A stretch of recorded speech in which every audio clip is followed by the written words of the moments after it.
Stand by to launch FanStream Sports. 3, 2, 1. Let's start. Hello, sports fans. Welcome to FanStream Sports. Nothing but pure sports. This is the JP Show. JP, it is so good to hear you back on the air. Stand by. Now, here's JP. What is up, JP Peterson Show fans? I am not, once again, JP Peterson. As you can tell, I'm way better looking than JP Peterson. Well, welcome on into the show. It is a JP Peterson Thursday, and today you get me for the full hour, and you get the one and the only Jeff Tito Thidoff from 97.1 The Fan in Columbus. Among several, let's see, the Buckeyes podcast, the fantasy football. I'm sorry, what's it called now?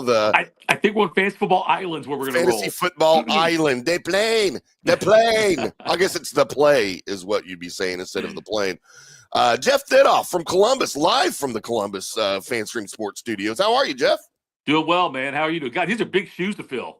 Oh, man. How do you think I feel? Got to fill in for JP like this, man. I guess I'm filling for you. Hell, I can handle that one. I apologize. Johnny did it yesterday. If he can do it, anybody can do it. There we go. And we even made comments about his hair, too, at some point yesterday. It was great. I kept asking him how much he had to pay for those hair plugs. And I think after a while, he didn't think it was funny anymore. And I was like, he could fire me. I need to stop. But it is a Thursday on JP Peterson's show. He is off still on his guy trip skiing. I don't know what they're doing in Breckenridge. I don't want to know, to be quite honest with you. But he'll be back on Monday. He may come in if something breaks tomorrow regarding the stadium deal or something. He said he'd pop on with us because you're going to have me and Tito again tomorrow for an hour. So you better hunker down, children. And get your sports out because we're going to talk all of it. We're going to get into some Final Four as the Final Four is upon us. We're going to make fun of the Olympics. No, I kid. We're not going to make fun of it. But Tito wanted to talk a little flag football, and I do too. We'll get into that a little bit. We have to get into, as we talk about frequently here, we have to get into Ovechkin. And because I still don't know how I feel about this. I don't know if I'm excited. I don't know if I absolutely hate it that Ovi's going to get the record. I don't know how I feel yet. I need somebody to help me figure out how I feel about it. And then we will get into some NFL talk, Baker Mayfield talk, and then probably some more Final Four because that's the big story right now with everything going. And then you will have your regular Idiocracy. We'll cover your comments.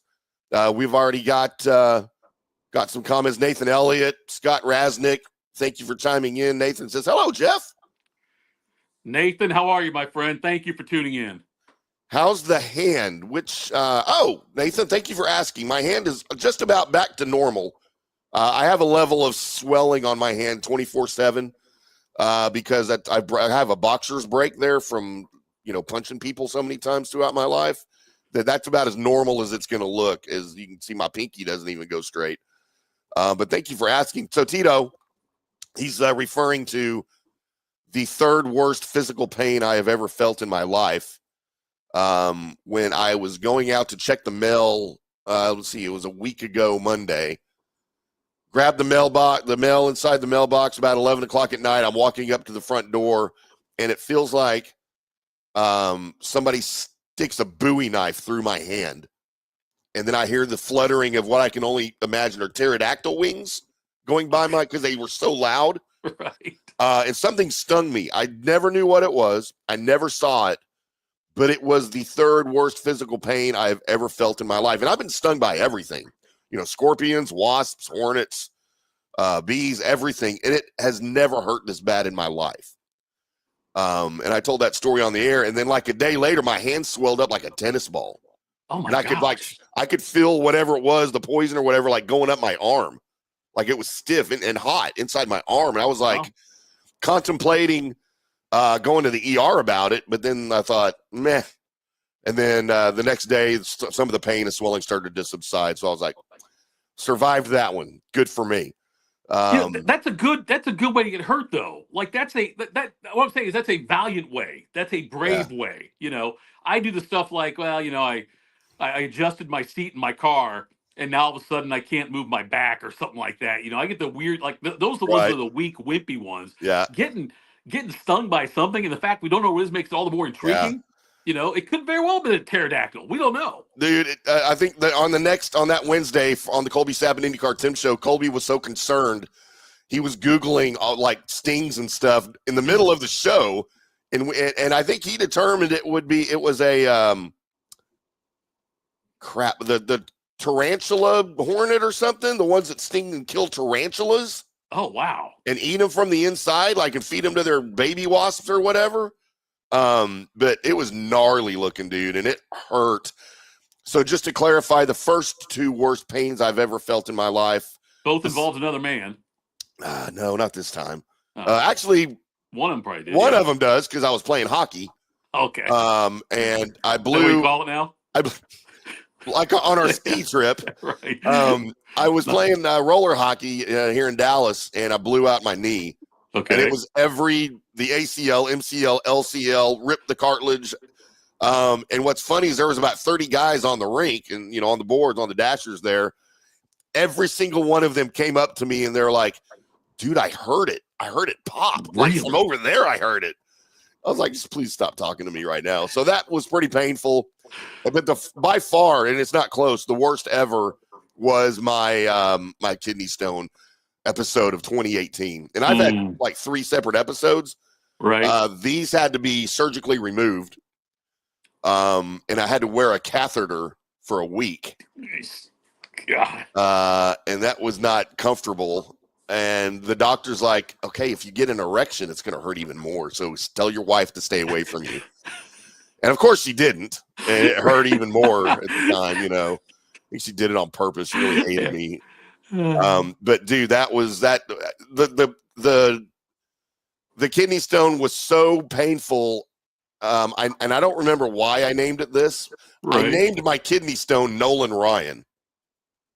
Okay. In a medicated haze when I was at the hospital. I'm like, this thing's as strong or whatever the word I used at the time was as Nolan Ryan.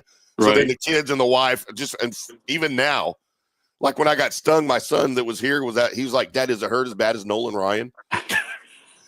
I'm like, y'all are idiots. Freaking kids. I think the worst pain I ever felt was the first time I said I do. Oh. That was probably it. Yikes. Is my hat crooked? I feel like your head is crooked. I'm not sure. Like that's why I always wear it though. When I looked at it, I feel like I looked like Pokey Reese there with the hat to the side.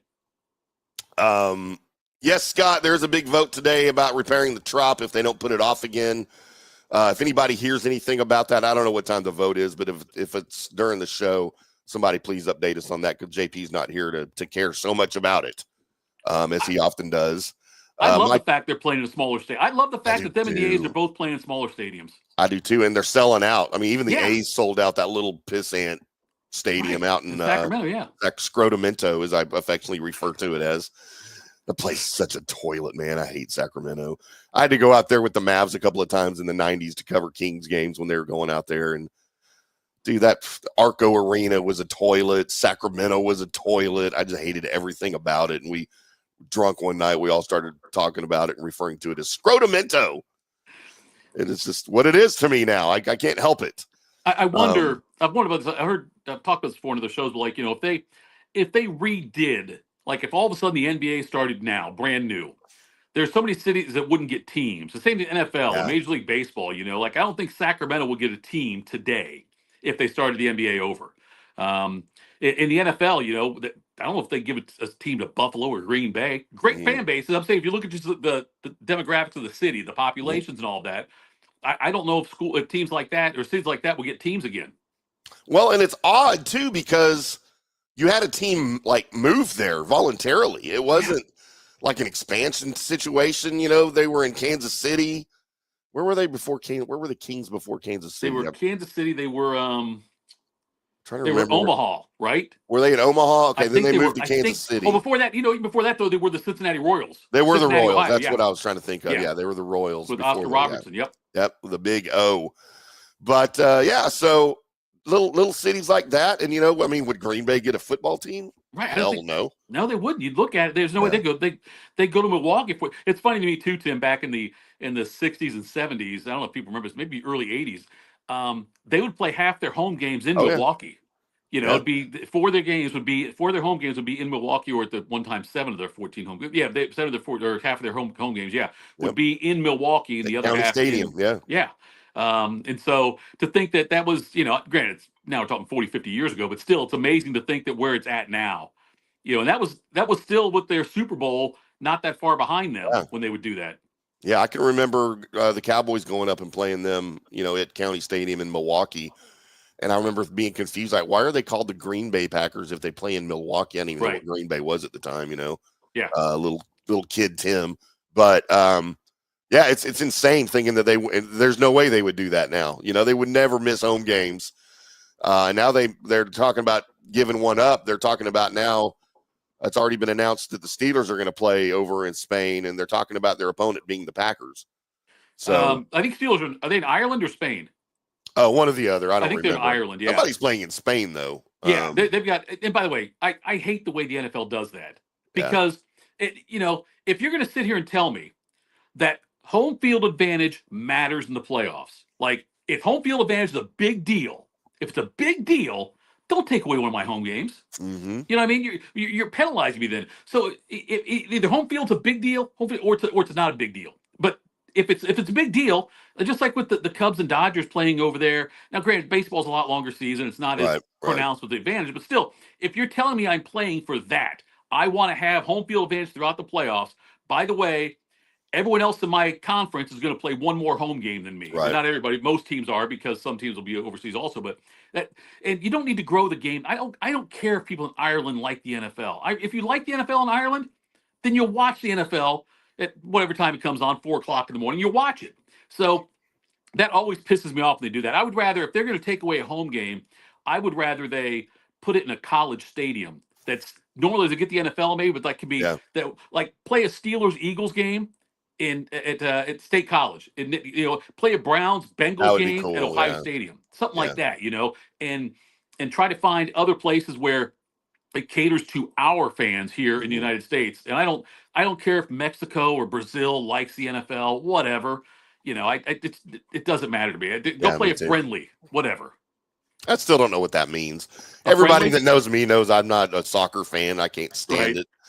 I still don't know what it means when they say it's a friendly. Well, it didn't look very friendly on the pitch, mate.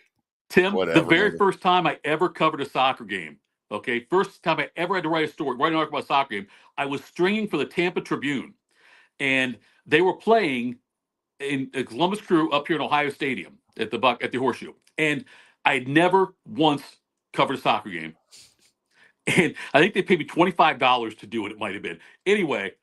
It ended up being a 0-0, 0-0 game. I had to write a longer, like a 20-inch at that time, because newspapers were regular size back then, and I had to find a way to write a long piece about a 0-0 game and interview people who a lot of people didn't really understand English that well. You talk about that. That's the hardest job I ever did. That is ridiculous. There's no way I could come up. Yeah, because when I first started writing, everything had to be 3,000 to 5,000 words, right? They were columns. Yeah. Oh, yeah. Double spacing after your periods, too. And then when I started writing digital content, they're like, yeah, by the way, we don't double space after periods. Google doesn't like it very well. And if it's over 300 words, nobody's going to read it. So just keep it simple. I'm like, what? Like, it took me so long to adjust to that thinking, man. It was ridiculous. Like 300 words, I can regurgitate that like in a second, I don't have to watch the game. I could do 300 words. I could do 300 words on a game I didn't watch. Like, that'd be easy. But this is the JP Peterson Show. We're going to take our first break here of the day. Come back on the other side. Talk a little Final Four. You guys get your brackets out. Update us on your brackets in the comments. We would love to hear from you. Also, the FanStream Sports Studio text line is open. If you're not watching the video, 214-937-0569. It's open 24/7 for you to comment, especially for you guys who are listening to the recorded podcast later and we're not live. You can use that all the time. Make sure you leave your name and where you're texting from, and we'll make you semi-famous here on FanStream Sports. I am Tim. That is Tito. JP is probably somewhere face down in a snowdrift somewhere. We'll be back after this. Spring means a time of renewal and Rays baseball, and the folks at Italiano Insurance want to welcome the Rays to Tampa and remind you it's time to renew those insurance policies with the now famous Italiano Insurance Checkup. Let the experienced and friendly agents shop your policy for the best price and coverage. Famous for saving me over $1,000 on our auto insurance last year and over $500 on our homeowners. Now that's a grand slam. Might as well get a double play by adding flood insurance and business insurance to your portfolio. Costs less than you think, and trust me, you do not want to risk your home or personal wealth. That's a big whiff. So step up to the plate and call 813-877-7799 and chat with the all-star agents at Italiano Insurance. 813-877-7799 or go to ItalianoInsurance.com. Go Rays! JP here for Riveters, our new official sports bar and grill of the JP Peterson Show. And just like our show, no BS, no corporate chain feel, just amazing, authentic folks serving great comfort food in a casual atmosphere at unheard of prices. Riveters is located just south of Raymond James and Steinbrenner Field on Dale Mabry, walking distance to the park, so free parking, great place for pregame and postgame. Let's talk about fresh food. Nothing is frozen. Burgers, wings, prime rib, roasted fresh daily, never frozen. That makes a huge difference. The mahi, the salmon, also super fresh. All our sauces are original recipes made in-house. Our Warhawk chili and fully loaded potato soup is made fresh in-house. It's the best food anywhere, served by people who actually care. Riveters on Dale Mabry, just north of 275, just south of where the Bucks and Rays play. We'll see you there. Are you looking to renovate your home, rebuild after the hurricanes, or build your dream home from scratch? Well, let me tell you about my friend Jason Fawcett and On-Site Construction. They have over 1,450 satisfied clients, 25 years of experience, over 500 designs, and a talented team of over 40 construction professionals. They believe building something exceptional begins by truly focusing on all the details, even the smallest ones. We understand that construction can be a daunting process, and we're here to make it as smooth and stress-free as possible. Quality is non-negotiable at On-Site Construction. We use the finest materials, employ the most skilled tradespeople, and adhere to the highest industry standards to deliver a product we're proud of and that you're going to love. Our project management is meticulous with a focus on completing projects on time and on budget. Your happiness is our primary driver. So give us a call at 813-579-5789 or check out our incredible website at onsiteconstructionfl.com. Let's go. Right now, back to the show on FanStream Sports. Welcome back to the JP Peterson Show. I'm IndyCar Tim. That guy over there is Jeff Tito Thidoff. 97.1 The Fan in Columbus, Ohio, talking all things Buckeyes. Let's see, y'all do Browns and Bengals and all sorts of stuff, right? We're the Browns affiliate, and we're also a Reds affiliate this year for the first time. Yeah, Reds, Guardians, Browns, Bengals. Still a lot of Pittsburgh fans in Columbus. Still, it's one of the things where I look at as an NFL fan. We're one of the better cities to live in without having a team, because Cincinnati's a couple hours south, Cleveland's a couple hours north, Pittsburgh's a few hours to the west, or the east, I'm sorry, and Indy's a few hours to the west. So that's all right there. If you want to go to a game, you've got a lot of options that are very drivable. Yeah. My dream job growing up as a kid, I always wanted to work in radio.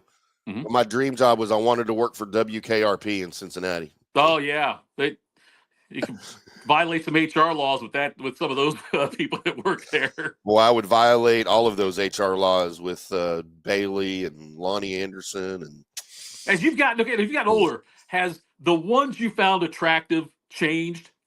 You know what I mean? Like, for Gilligan's Island, it was always you want Ginger or do you want Marianne? Yeah. I think at some point I thought Ginger was the better one. Then later on, as I got older, I thought it was Marianne. All about Marianne. It's the same thing on WKRP, right? You were into Lonnie Anderson as a kid, but now when I watch the reruns, I'm like, Bailey's not that bad. Yeah, right. So I'm thinking, yes. I don't know if these were maturing or getting older or both. And, really, to be honest, the money grabber inside of me, I might want to go for Mr. Carlson's mom now and just become the owner of the station and hook up with her. Exactly. See, yeah, all of our priorities change on that. You're right. We were all smitten, Yes, I said smitten with Lonnie Anderson. Smitten. That was the one. Even the two women in Cannonball Run. If you remember Oh, that movie, the two women that drove like the Lamborghini. the Lamborghini, right? I think at one point I thought the dark-haired girl was hotter, and as I got older, I think it was the other one. You know who they were, right? You remember who the actresses were? Barbie, what's her name? It was Barbara Bach that played on Dukes of Hazzard, Daisy. It wasn't. No, Daisy was in the second one. I'm talking about the first one. Oh, the first one. Oh, who was that? Okay. The one woman's been in a lot of movies. She was in like the Swamp Thing. She was in. Isn't this great sports talk? She was in the Swamp Thing. Adrienne Barbeau. Barbeau, that's who it was. Yes, that's the one. Yeah, and Tara Buckman. There you the go. Chicks in the Countach. Yeah. Yes. By the way, is there a better opening scene to any movie ever than Cannonball Run with the song and the chase scene? Yep. Man, we are all over the place here. Jeremy Lowe or Jeremy Lau, depends on. I made this joke yesterday, and I still don't know. I don't know if he's related to Brandon Lau or Josh Lowe on the Rays. He says that Joe Milton has been traded to the Dallas Cowboys. Oh. For a fifth. Okay. And a 7-rounder back from the Pats. And you know what? I wrote about this for a couple of different teams. I think I proposed this trade for the Browns. Browns and Steelers both could made. And the Steelers, I think I proposed this. Yeah. I don't hate this trade at all, man. No. Dak's going into his contract where he gets paid $1 billion a game. Right. And he probably won't be healthy. You know, and I said this as well for Cowboys fans, that for the rest of his career, Dak's probably going to miss 3 to 5 games a year, just with some sort of injury. Yeah. Cooper Rush was great for a number of years. He owned Philadelphia, but he was not your long-term solution, and they finally let him go. I think he's in Baltimore now. And I really like Joe Milton's game. Now, I know he was with the team up north for a couple of years before he transferred to Tennessee. And I like his game a lot. I really do, man. And I think he could be serviceable, if not even better. Hey, it's a smart dart to throw. You know what I mean? If it doesn't work out, it costs you a 5, you get a 7 back. But I think it's a risk worth taking in Dallas' situation. Get a cheap guy, and who we might be able to play really well. Yeah, and I'm excited. Yeah. I've fallen off the Dak bandwagon the last couple of years. He did not need that ridiculous contract, Jerry Jones. But I don't know what's happening here. And I get asked all the time, man, what's happening in Dallas? I'm like, if I knew, I'd be a billionaire, because no one knows. Jerry doesn't even know. Michael LaRue also says, I've been to Europe a bunch of times. They don't care about American football. I get it. I don't think they do either. And then Nathan says he may be at Riveters before the Buccaneer draft party. Well, there you go, Nathan. Make sure you tell them the JP Peterson Show sent you. I know they've been good about giving some perks to the JP Show fans when you come in and mention it. So, who knows? I don't know what they'll do for you, but they may kick you out after this show. I don't know what they'll do for you. But it could be good. So everybody get your brackets out, if indeed you have one. I do not, because I stopped doing brackets and playing fantasy football about 5 years ago when it was overtaking my entire life. And I thought, if for some reason, if I don't do this, maybe I could get a girl. Well, I've gotten lots of girls, but none of them have stuck around. So I don't know what the situation is with that. But, Tito, tell us what's going on with the Final Four. So I went all chalk. It's a very chalky Final Four. Obviously, you got the 4 number 1 seeds in here, which doesn't happen all that often. And I went with the 4 number 1 seeds. I got Duke beating Florida in the championship. I watched more basketball this year probably than I usually did, and it just seemed like Duke and Florida to me were the 2 best teams consistently throughout the season. Duke is so much fun to watch. They are much more likable than past Duke teams. Cooper Flagg is in no way Christian Laettner. He's not kicking people in the groin. He's not tripping people, not doing things other former Duke assholes would do. So it's fun to not root a fan for them. of Duke, are you? No, my feelings for Duke are the same way I feel about the Fab 5 years in Michigan. Like I hated Michigan, obviously, but I respected what the Fab 5 was able to do as freshmen in their first 2 years. It's like, and it was fun for basketball having the Fab 5 real. But with the NIL now, and the fact that, look, in all these sports, football and basketball specifically, it is now developed into like your traditional baseball minor league system. You've got single A teams, double A, triple A, and you got the majors. And triple A is like these good mid majors. And if you find a really good triple A player, he's going to go to the majors. He's going to go play for somebody else. You're not going to see, at least Gonzaga's been the one exception where they've been consistently a good mid major team. But I think those days are gone where you're going to see like Loyola Chicago make a Final Four or Florida Atlantic make a Final Four, because if a guy is good enough, he's going to make a hell of a lot more money now, over the counter versus under the counter, and they'll leave for greener pastures. You see how many people are in there now, and so I think that this year was a very indicative of that, where we have. Most of the favorites are winning. We had a couple upsets early on, minor upsets as far as I'm concerned, but I think those days are gone. We're going to see like a team like Loyola had a bunch of seniors in it a few years ago when they made their run to the Final Four. Guys have been in the program. That's not going to be the case anymore, I think. And so, and I'm okay with that. Like in my NCAA tournament stuff, when I'm watching it, I am fine with upsets in the first round or second round. But when it gets down to the Elite Eight and Final Four, I want the best teams. I don't want to see a Florida Atlantic against Loyola Chicago in a final game. I don't want that. This is the perfect Final Four for me. But I don't know if you heard about the guy. If you guys talked about the guy in Florida who placed the $5 bet. Have you heard about this one yet? No, I haven't heard about that. Florida fan, St. Augustine down there. He's a Gators fan, and last May he did a futures parlay with Tennessee winning the College World Series, which they did. The Buckeyes winning the national championship in football, which they did. The Dodgers winning the World Series, which they did. Eagles winning the Super Bowl, which they did. The last leg of it is Duke winning the title this year. Wow. That $5 bet pays $168,000. Damn. If Duke wins the whole thing. Now, he's a Florida fan. And so he just said, I didn't think Florida would have any chance. So, yeah. But he then turned around. He sold half the ticket. There's there's some third parties you can go through where somebody will pay you for part of your ticket. Right. And he got $20,250 for half his ticket. So if Duke wins, he'll still get another 80-some thousand, but he also has 20,000 already banked. And he also did a bet, and this one, for whatever reason, I don't know why it was there. He also put $6.34 on a four-teamer that included Ohio State, included Philadelphia, includes Duke, and has Oklahoma City win the NBA title. That one pays $52,000 if that one hits.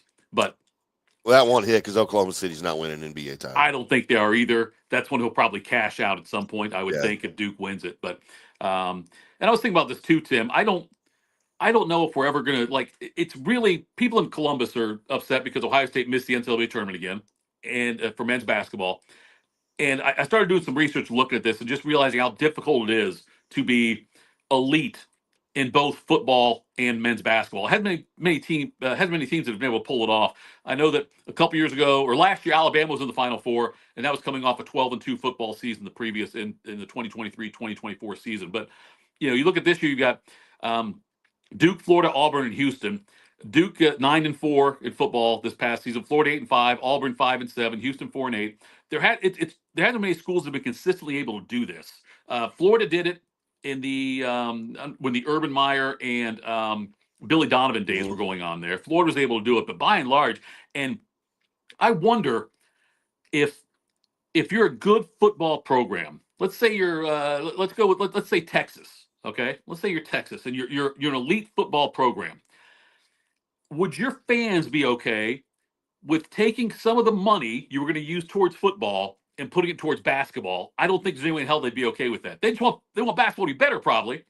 But I think fans complain about that, but they'll only complain until they say, okay, you know what, we're going to focus a little more on basketball now. Then Texas fans will be in an uproar. Same thing with Ohio State. If Ohio State fans who are like, God, why can't we be NCAA tournament? Why can't we be a championship? Ohio State hasn't won a basketball championship since 1960 on the men's side. But as soon as if you were to say, and I know they have different buckets of money, and I get all that, but if obviously say, okay, look, this donor's giving us this money for NIL, and we're going to put it all towards basketball instead of giving it to football, there's no way in hell any logical fan, I think, would want that. No, I can't imagine that would be something that schools would allow or that the fans would allow and the alumni would allow. I don't have a personal problem with it, as an Aggie fan. Right now, basketball, God, we just lost Buzz, and talk about Chris Beard being offered the job and staying at Ole Miss. But I want football to be good. I want basketball. I want them all to be good, except for soccer. I don't really care. But baseball is good. They lost we just lost Jim Schlossnagle to the hated Longhorns.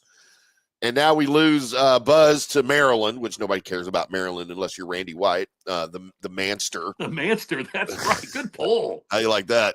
But, I don't know. I want all of my teams to be good, but I don't know if other fans feel that way across the board for their college programs. Most of them just like football. For like A&M, if you polled A&M fans, do you think a football national title would mean more or basketball national championship? Oh, football. That's what I'm saying. Yeah, that's the way I'm looking at it too. And I had this discussion yesterday on the air about, Ohio State's just coming off a national championship of football.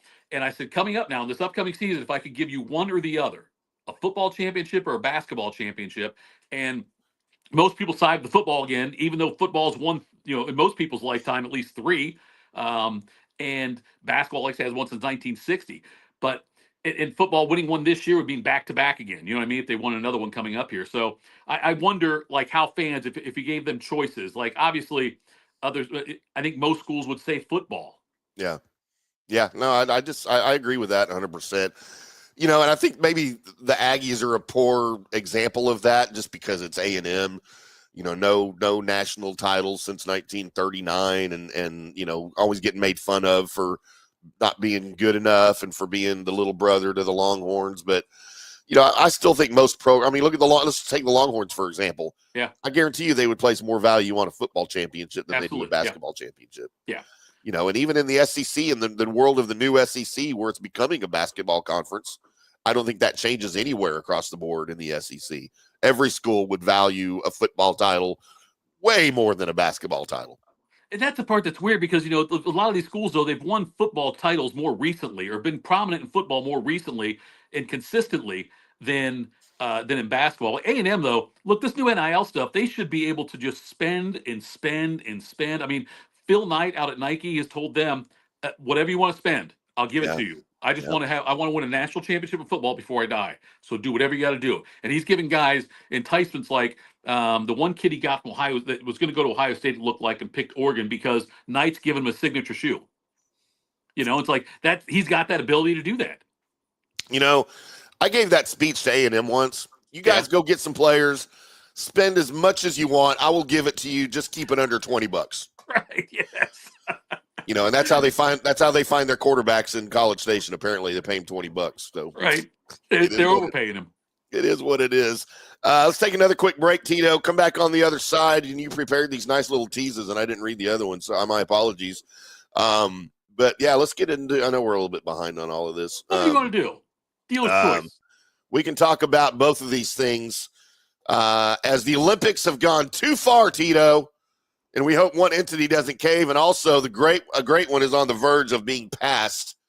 Any records that you guys think are sacred in the world of sports, get those ready for the comments. We'll talk about those next right here on the JP Peterson Show. Hey, JP here for my concierge medical professional, Chris Lugo, PA. You've heard him on the show for a couple of years where he shares invaluable medical, nutritional, and supplement advice.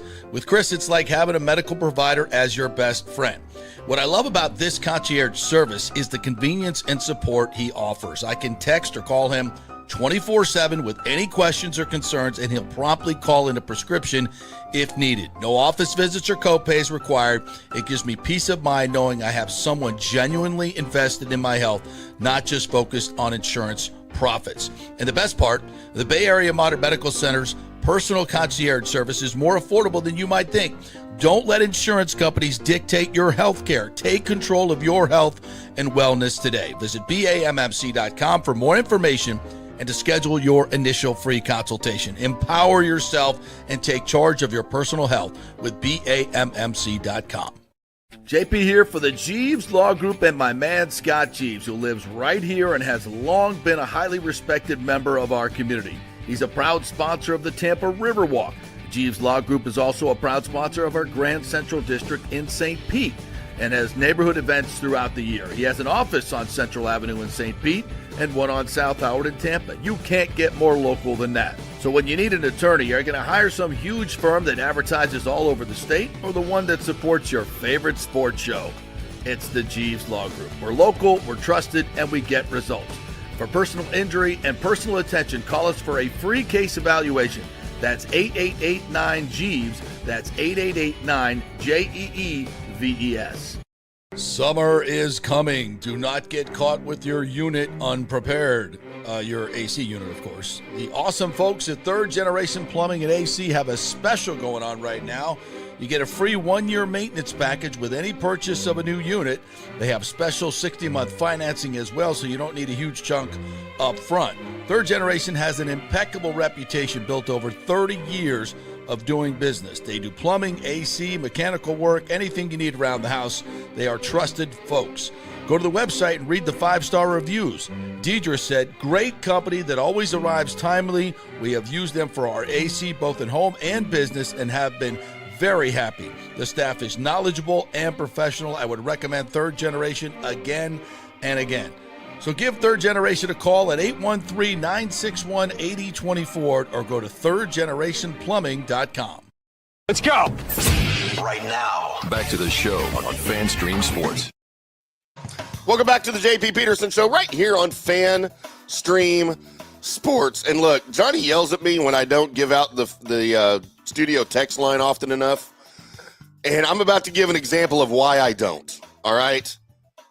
As Tito, we just got a message across the FanStream Sports studio text line, and I have to read this because this is I'll tell you what, I'll just read it, okay? This is from Gloria from the 865 area code, wherever that is. Hello, my name is Gloria. I have a prolapsed uterus that smells like quiche. I think I may have a terminal UTI. Am I going to die? I don't want to die. Please pray for my poo nanny. God bless you. Please pray for my uterus, oh bearded man. See, that's what happens when my sister tunes into the show. We get stuff like that. That's awkward. Oh, don't talk about your sister like that. She's not watching. I don't give a heck. Don't blow my image of her, though, that Johnny's put into my head. Oh, yeah. She's a beautiful woman. Tito's sister. That's all I ever hear about is Tito. Man, you should see Tito's sister. I'm like, I did. I stalked her on Facebook once. Don't tell Tito. She divorced yet, or is she still with man? She's never been married. No kids. A nurse. Tito. Tell me about it. Huh. I might have to make a trip to Columbus sooner than I thought. A homeowner, professional, all that. She'd never go for a guy like me. No. Hey, you catch her on the night she's drinking? You don't know that, man. There's possibilities. All right. Well, I may meet Tito's sister when I come to Columbus to work on the studio up there. With all due respect, Tito. All due respect. Yes. B chimes in, wants to know if we have a mugshot available of JP yet. That's a valid question, by the way. And then Jeremy, I guess it's Lowe. He says no relation to Josh Lowe, so I'm assuming he's a Jeremy Lowe, not Jeremy Lau. As those two guys on the Rays just confused the crap out of me for sure. But if JP, he's not listening, but I'll say this, so I'll give the same advice that my wife gave me when I went to Vegas last time.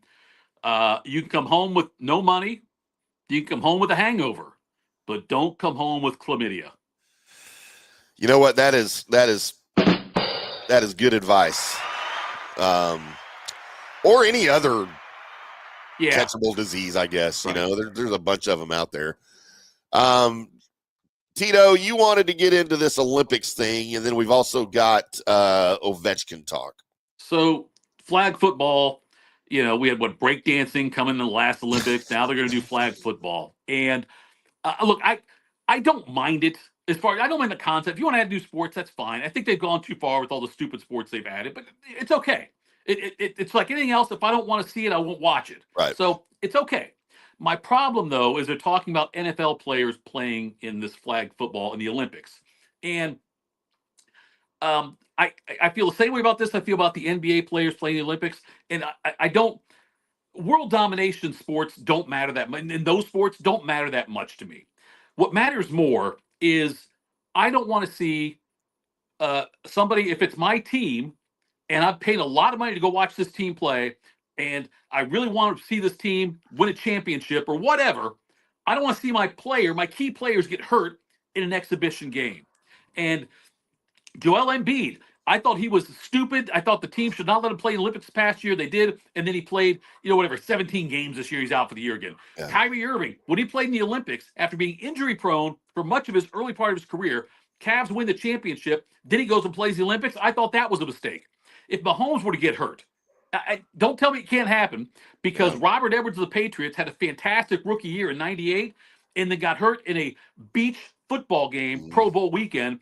And after that, he rushed for 107 yards as an NFL career. Played one more season with the Dolphins down there. Yeah. And so I just, with how much money's invested in these guys now and how important it is to compete for titles, I don't want to see NFL players playing flag football. And call me a commie for that. I don't care, though. I think most of these guys aren't doing it for the red, white, and blue. I think most of them do it for their brand.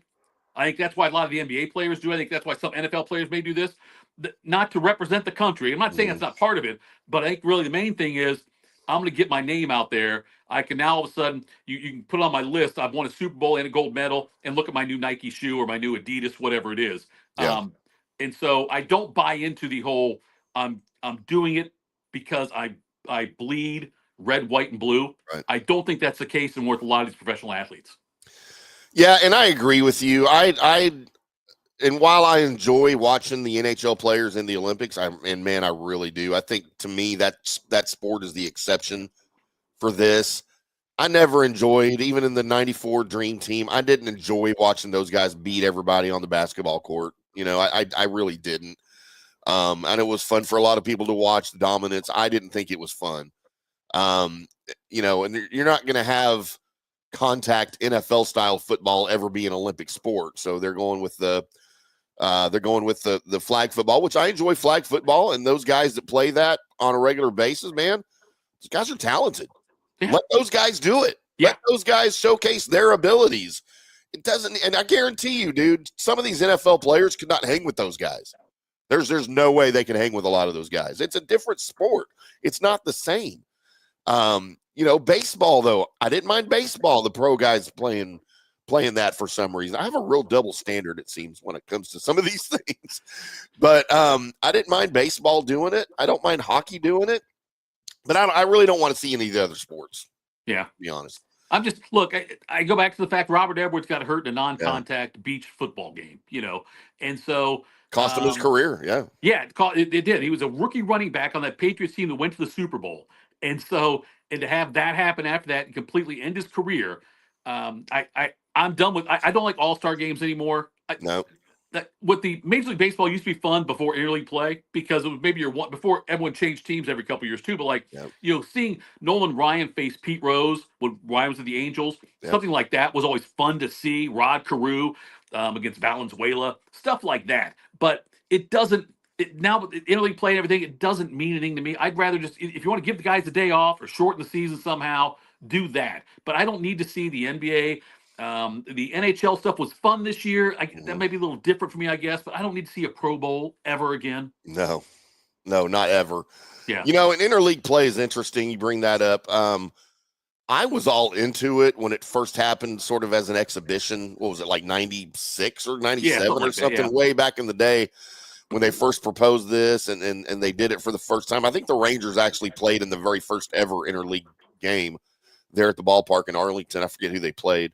But, I thought it was kind of cool to see some of those guys that you're not going to get to see, otherwise, right, unless it's in the World Series or the All-Star game. But I don't need it anymore. Like, I want American League, and I want them to be separate leagues. I liked when they had separate rules, when the pitcher still batted and the DH, and now they're all adopting the same rules. And yes, Daniel Rivera, it was the Giants and the Rangers. You are correct. But it is what it is. It's just one league now, really. I don't even know why they have the designations of the American League and the National League and different presidents and commissioners. And it's just like the NFL. It's their conferences at this point, right? Right. It's all the same. Yeah. But, so where do you stand on this Ovechkin thing? Because I'm a little torn, to be honest with you. I was shocked when we first heard about this, like when it was, earlier in the season, he was like, he could potentially do it. Because I always thought Gretzky's records, and a Yep. lot of them are, but always thought all of his records were untouchable. Yeah. The 213 points in a season will never happen again. Nope. The number of assists he's got with the total points will never happen again. So I'm okay with Ovechkin getting this record. I was torn on it at first, but Ovechkin's been a great ambassador for the game. He's been really good, and he seems like a genuinely decent person. It's funny, he needs 3 to break the record. He plays Columbus April 12th in Washington. April 13th, he's here in Columbus. So if it lasts that long, I'll be grabbing that media pass I haven't used all year and heading out to the arena. But support the Jackets. yeah, that's what I'm doing. Yes, and try to sneak into Gretzky's suite if he shows up. Right, but right. yeah, I'm okay with Ovechkin doing it. I feel much differently about this than I did when Bonds broke Hank Aaron's record. It's different. And when McGuire broke Maris's record and things like those right there, like I will never ever consider Barry Bonds the home run king, single season or all time. Yeah, Hank Aaron is the home run king. Don't Right try there to tell with me you. otherwise. Yep, right there with you. So Nolan Ryan's a strikeout king no matter what happens. No one, it doesn't matter to me. So those are a couple of records that I got pissed off about Bonds doing that. And I was okay with Henderson breaking Brock's record. Baseball is much more of a numbers game, obviously. I can't tell you. Is it Brady leads all-time NFL passing? I don't know if Manning's second, maybe Breeze third somewhere. I don't know what the numbers are on that one. Right. But I don't have a problem with those records. Are not really sacred to me. Right. As far as the triple doubles thing doesn't happen anymore, and LeBron's now the scoring champ all time and all of that. I guess the only thing I don't want to see broken is DiMaggio's 56 game hitting streak. That's one of the few. And I don't know that we ever come close to that again, like Rose did. Rose with 44 in 1978 came the closest, but yeah, I don't know if there's any that are that near and dear to me anymore because they've been so tainted and the things have changed with how many games are played. You know what I mean? And the way the games are played. Right. The all-time leading complete games leader right now, as far as I think Verlander holds the active player mark with like 22 or some ridiculously low number. Yeah. But are there any records that you look at and say, I don't want to see this ever get broken, or it doesn't even matter anymore? I think there used to be, like the home run thing. I never thought that would get touched. Right. And it, when Bonds did it, I'm like you, man. I didn't recognize it. I'm throwing an asterisk up there in the record book.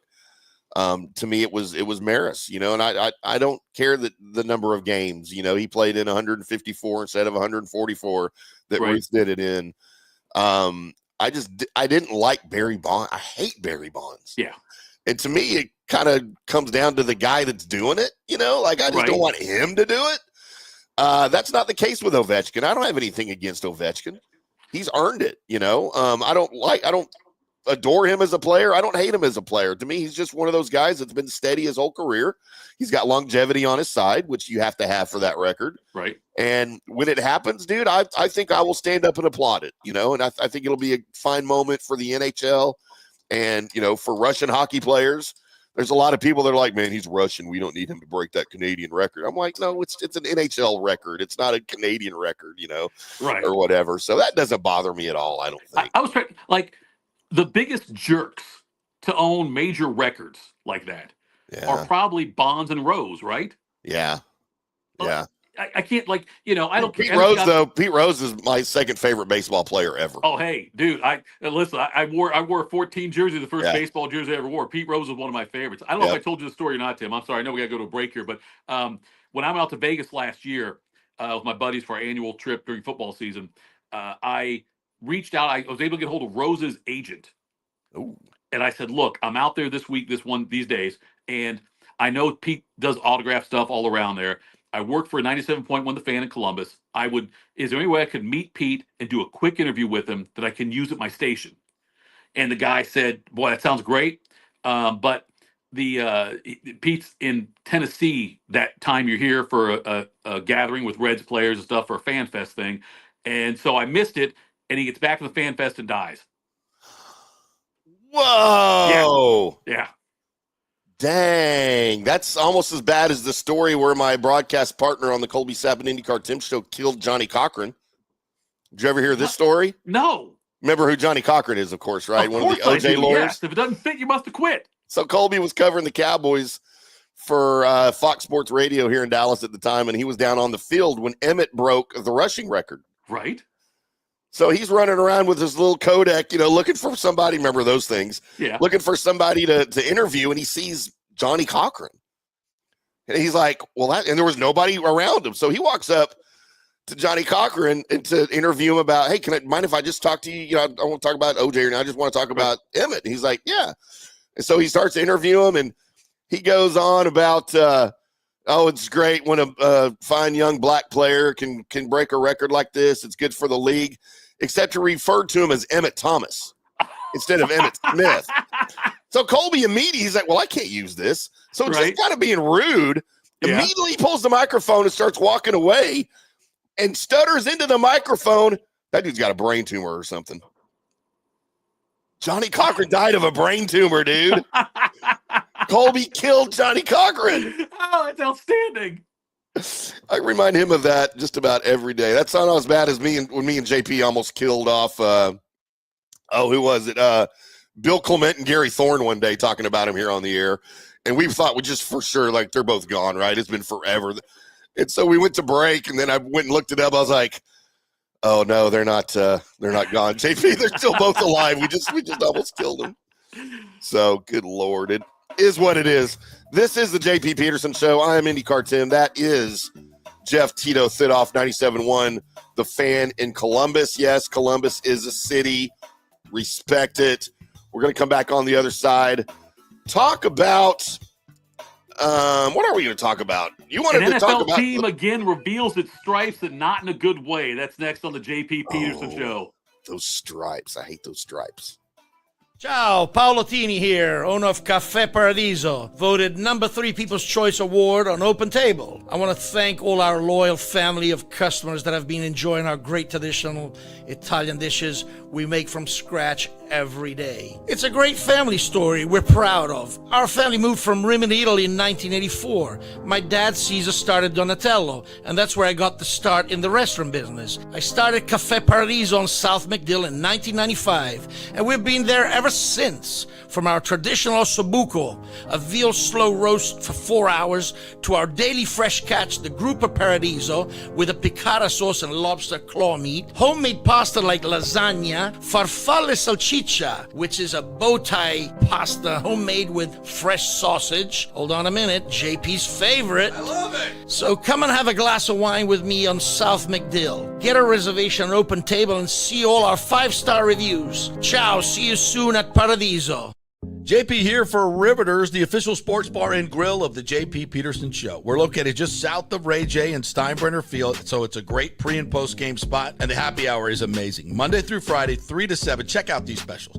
$3 Bud Light drafts, $4 domestic bottles, $5 wells, $6 premium wells, $6 cocktails like margaritas. It's unheard of.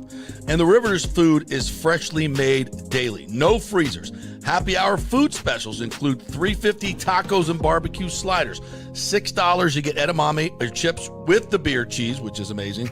$8 buffalo chicken dip, my favorite. The truffle fries, chili cheese fries, also $8 at happy hour. As well as other specials throughout the week, including Taco Tuesdays, you get $3 tacos, and Wing Wednesdays, 7 o'clock to 1 a.m. in the morning, you get our amazing wings, 5 for $5 and $5 wells and wines. That's a good Wednesday night. So if you're tired of the preppy, overpriced, generic sports bars, come see the amazing, friendly bartenders and staff at Riveters, where customer service really matters. Riveters, just south of where the Rays and Bucks play. We'll see you there. Summer is coming. Do not get caught with your unit unprepared. Your AC unit, of course. The awesome folks at Third Generation Plumbing and AC have a special going on right now. You get a free 1-year maintenance package with any purchase of a new unit. They have special 60-month financing as well, so you don't need a huge chunk up front. Third Generation has an impeccable reputation built over 30 years of doing business. They do plumbing, AC, mechanical work, anything you need around the house. They are trusted folks. Go to the website and read the 5-star reviews. Deidre said, great company that always arrives timely. We have used them for our AC both in home and business and have been very happy. The staff is knowledgeable and professional. I would recommend Third Generation again and again. So give Third Generation a call at 813-961-8024 or go to thirdgenerationplumbing.com. Let's go. Right now. Back to the show on FanStream Sports. Welcome back to the JP Peterson Show right here on FanStream Sports, Monday through Friday. Normally 10 to noon Eastern. You're getting a little bit abbreviated deal with us today and this week while JP is on vacation, just because I don't want to talk for 2 hours, to be quite honest. Doesn't mean I don't enjoy your company, Tito, for sure. I get paid the same no matter what. That's exactly right. That big old contract that Tito's got here with FanStream Sports.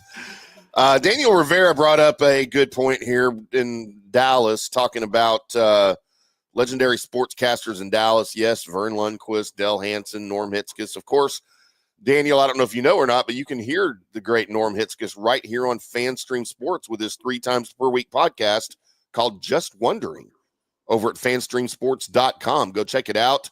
Del Hansen's a very good friend of mine. It's fun to drink with. Vern, of course, just retiring from the Masters last season. Daniel also brought out Brad Sham, of course, was the color guy for Vern for years in the 70s. That is also true. I knew Vern Lundquist as a child in the 70s, of course, from his voice alongside the dearly departed Frank Gleber, who was actually before Brad Sham would join the Cowboys. But Vern Lundquist hosted a show on local TV here in Dallas called Bowling for Dollars. And I think every city maybe had their little version of that, and they had a local sportscaster that always hosted that. But Vern Lundquist did it here in Dallas, and I thought that was the coolest show in the world. I'm like, how does he get that job? Like, that, screw baseball play-by-play. I want to do that. Right. But it didn't work. I've done play-by-play for football and baseball. Mm-hmm. I've never done it for soccer, hockey, or basketball. I think those would be incredibly difficult. Yeah, I agree. Yeah, I did a lot of high school football, high school baseball. Baseball's easy. That's still my dream job. Doing baseball, and I want to do it on the radio. I never wanted to be on TV. I just like the description that you have to give on the radio better to paint the picture for everybody. But it is what it is. Yeah. So what's going on with the Stripes? So the Bengals they finally opened up the purse strings. They gave Burrow the big contract, T. Higgins and Jamar Chase.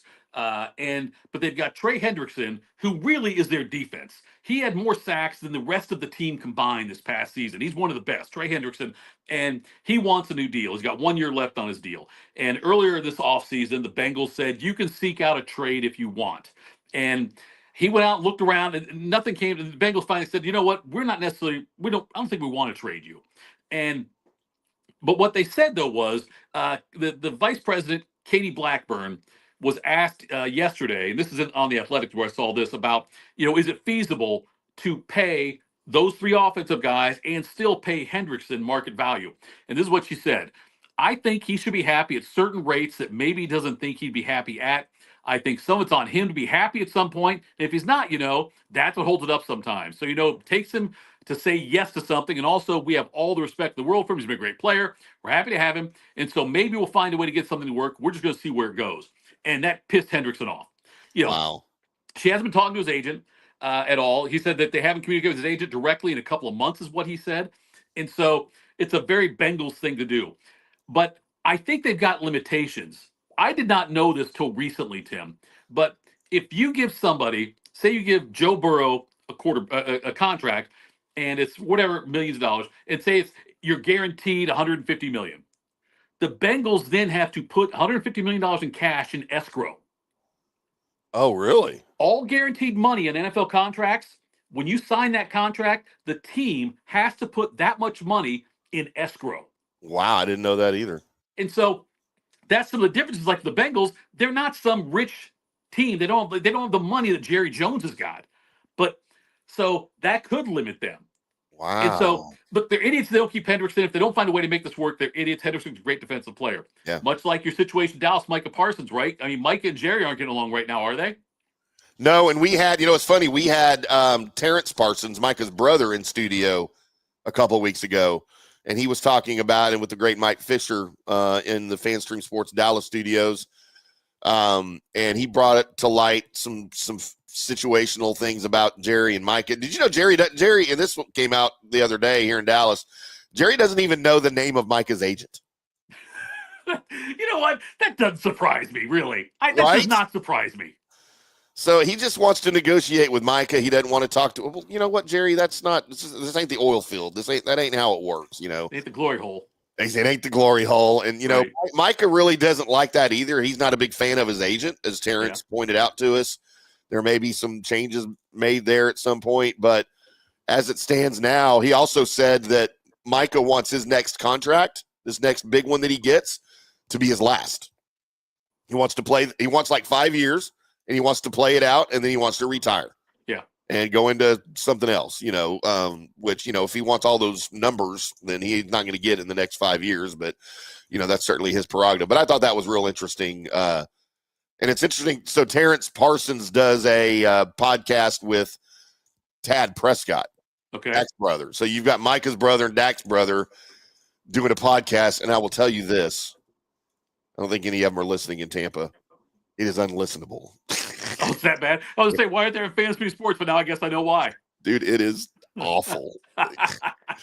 You can't understand what either one of them are saying half the time. It's dude, it is so bad. I want to get a hold of it and I want to fix it, but yeah, I don't know. But it is what it is. But that's interesting about the Bengals. I didn't know that with the escrow thing at all. Yeah, that makes sense. With the and I was going to say up here that the Julian Sayin is likely the starting quarterback for Ohio State this year coming up, the kid who transferred from Alabama. And I was talking with DeVere Posey, former Buckeye, former Texan, and he said that Julian Sayin reminds him a lot of Baker Mayfield in college. And I thought, well, I'd be just fine if we have a Baker Mayfield type quarterback for the Buckeyes this year. And it reminded me that.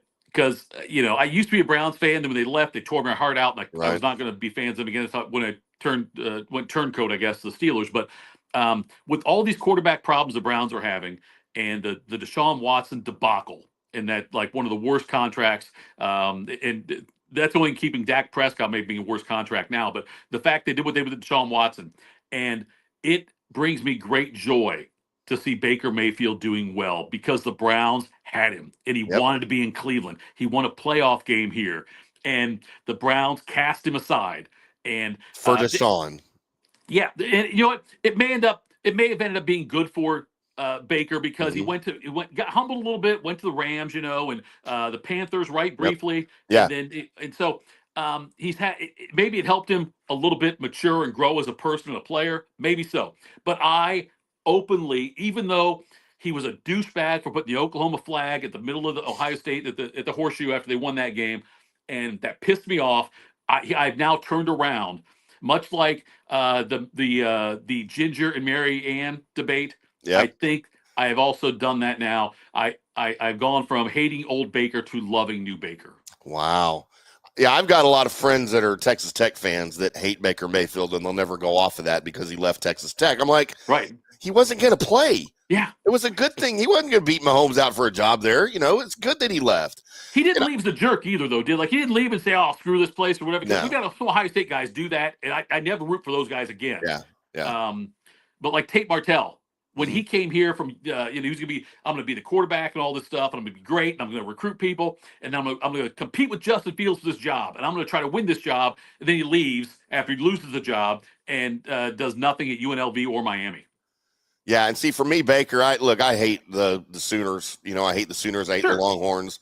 Love Texas Tech. So it bothered me that he played there, and of course, but they were good, and I followed his career. But you know, dude, I was the first guy to go out and get a Baker Cleveland Browns jersey. Right, he got drafted, and it hangs in my closet right next to my Johnny Manziel Cleveland Browns jersey. Right. That was dumb. That didn't last very long either.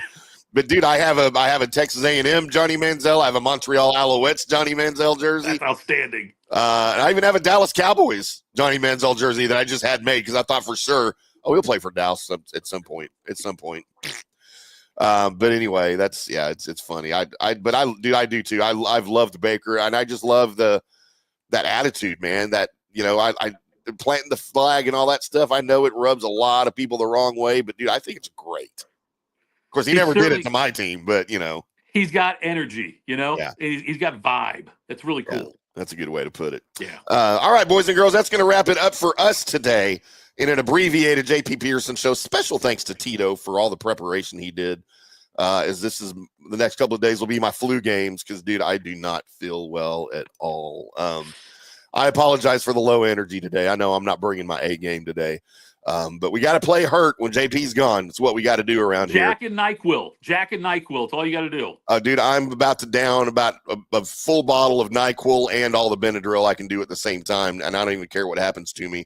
Hopefully, I'll remain alive to do this thing tomorrow morning at 10 o'clock Eastern. Another dose of Tim and Tito. The Tim and Tito show. No, I don't like that either. We'll just keep it the JP Peterson show, I guess, with Tim and Tito, featuring Tim and Tito as it goes here. But we'll do it all again tomorrow, 10 a.m. Eastern, boys and girls, right here on FanStream Sports. Until then, we'll see you.